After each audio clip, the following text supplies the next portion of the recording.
Et salut l'équipe! Aujourd'hui, je vais vous présenter le fonctionnement de la page Bête Noire et également une stratégie gagnante qui m'a été donnée par un utilisateur qui s'appelle Antoine. On va voir tout ça en détail. Alors tout d'abord, pour accéder à la page Bête Noire, comme d'habitude, vous cliquez sur DataFoot tout en haut, puis vous cliquez sur la page Bête Noire. Petite astuce, si vous voulez mettre n'importe laquelle de cette page dans votre barre des tâches, vous cliquez sur la petite flèche, puis la maison veut dire que ça sera votre page lorsque vous vous connecterez par défaut. Le 1, c'est le premier emplacement, le 2, le deuxième, le 3, le troisième, et ainsi de suite jusqu'à 5. Vous pouvez paramétrer DataFoot. Voilà. Maintenant, maintenant, passons à la page bête noire. On arrive donc sur la page bête noire. Par défaut, le paramètre des 10 derniers face-à-face est sélectionné. Et les bêtes noires sont des équipes qui n'ont pas perdu leur match lors des dernières confrontations depuis 10 matchs consécutifs. Ce chiffre-là peut être paramétré.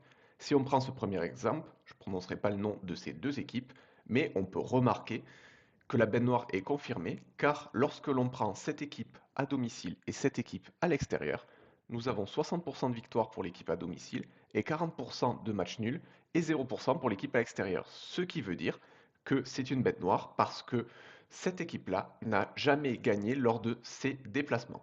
Et on peut voir aussi quelques statistiques supplémentaires comme le plus 0,5 buts à la mi-temps, le plus de 1,5 buts sur 90 minutes, le plus de 2,5 buts sur 90 minutes et le BTTS. On retrouvera, lorsqu'il n'y a pas la cote, c'est que, hélas, elle n'est pas disponible par le site. Moi, elle ne m'a pas été transmise. Par contre, on peut voir le match Monaco-Lille où Monaco est symbolisé par un éclair. Donc, c'est Monaco qui ne perd pas. La cote est de 1,96, le nul est à 3,60 et la victoire de Lille est également à 3,60 et exactement pareil. On peut analyser ce match-là. Mais là, c'est une bête noire, mais on voit qu'il y a quand même plus de nuls que de victoires de Monaco. Alors, le mot bête noire vient d'où? Le mot bête noire vient tout simplement d'une équipe qui n'arrive pas à gagner lorsqu'elle se déplace ou lorsqu'elle reçoit une certaine.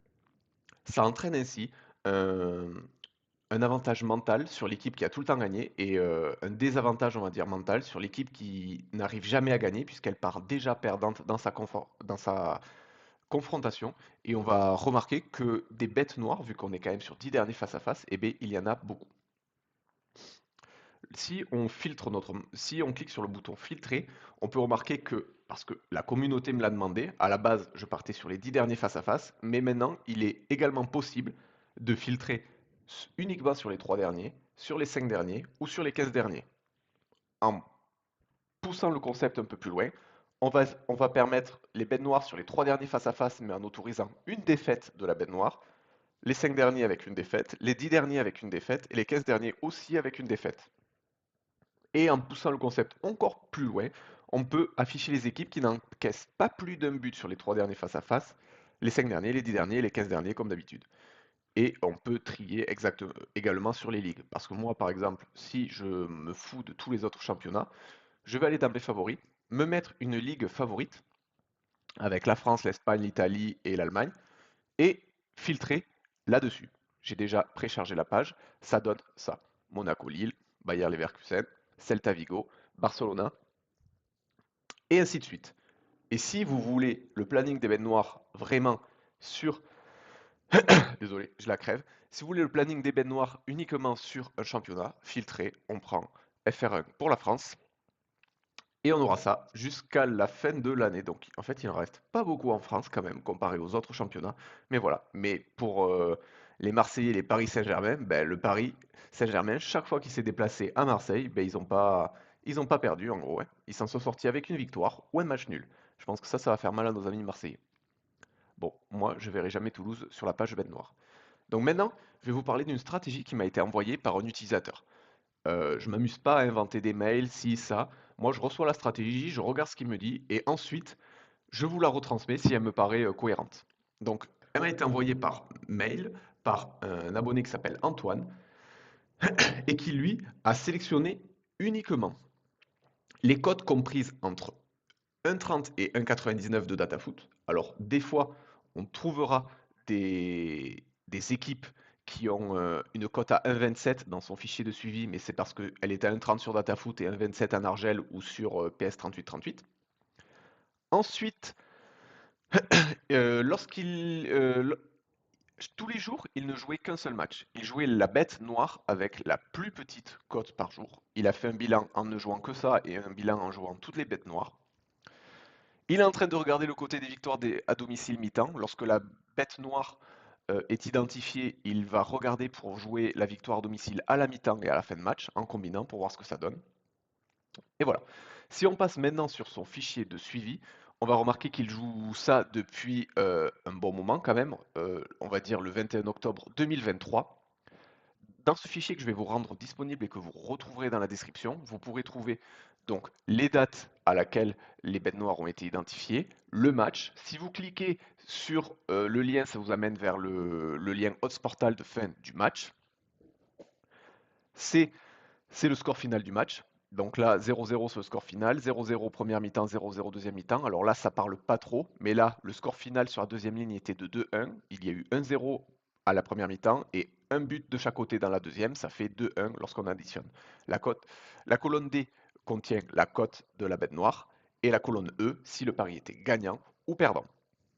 Il a fait deux colonnes différentes, celle où il joue toutes les bêtes noires du mois qui répondent aux critères que je viens d'exposer, et celle, la colonne F, où il joue uniquement la bête noire qui a la plus petite cote du jour. Et donc il n'en joue pas plusieurs. Pour limiter sa variance, il me dit, euh, je sais- dans les chiffres, ça marche. Moi, je ne suis pas sûr que ça donne quelque chose sur le long terme, mais dans tous les cas, je vous présente ces résultats tels quels. Donc, sur un premier mois, nous avons 521 de gagnés, 170 de perdus, avec des mises de 100 euros. Sur le deuxième, 316 et moins 1.